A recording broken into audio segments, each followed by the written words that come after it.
Vladimir Putin has said he will discuss Xi Jinping's 12-point plan to settle the acute crisis in Ukraine during a highly anticipated visit to Moscow by the Chinese president. "We're always open for a negotiation process," Mr. Putin said, as the leaders called each other dear friend.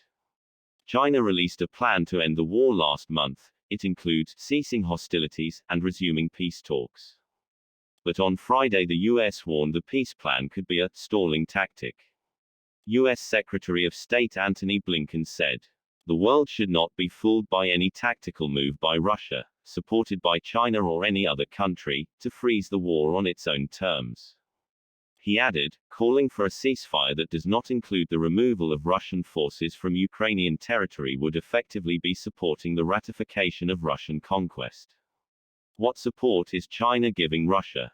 China's plan did not specifically say that Russia must withdraw from Ukraine, which Ukraine has insisted as a precondition for any talks.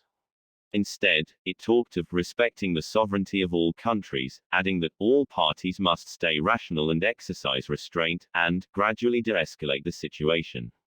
The plan also condemned the usage of unilateral sanctions, seen as a veiled criticism of Ukraine's allies in the West.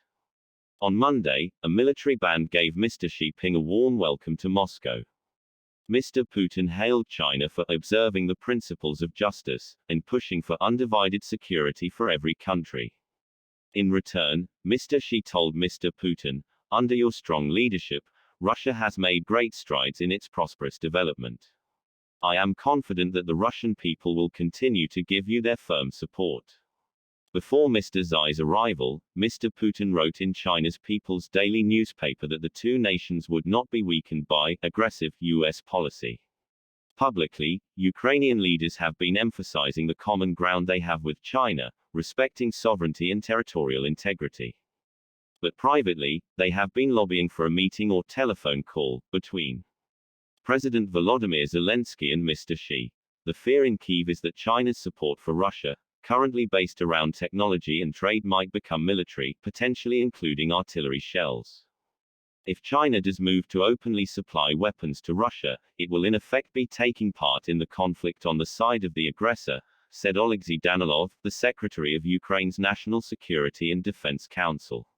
It was in Beijing's interests to stabilize the relationship with Russia, with which it shares a 4,300 kilometers (2,700-mile) border, said Yu Ji, a research fellow on China at Chatham House. Russia is a source of oil for Beijing's huge economy, and is seen as a partner in standing up to the U.S. Yu added that Mr. Xi had just scored a diplomatic victory in mediating between Iran and Saudi Arabia, which have now resumed diplomatic ties. This could be a chance for him to explore the opportunity to mediate between Russia and Ukraine. Mr. Xi will be treated to a 7-course meal including Nelma fish from the Pekara River in northern Russia, a traditional Russian seafood soup, and pancakes with quail, alongside Russian wine. Presidential spokesperson Dmitry Peskov has indicated there will be a detailed explanation of Moscow's actions in Ukraine over dinner. Russian and Chinese delegations will hold talks tomorrow, the main day of the visit. The meeting comes days after the International Criminal Court (ICC) issued an arrest warrant for the Russian president over war crime allegations. This means Mr. Putin could technically be arrested in 123 countries, though neither China nor Russia are on that list. Making a trip to Moscow so soon after the ICC's announcement suggests China feels no responsibility to hold the Kremlin accountable for atrocities in Ukraine, Mr. Blinken said.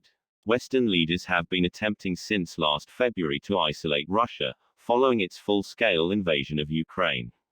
But they have been unable to establish a global consensus, with China, India and several African nations reluctant to condemn Mr. Putin.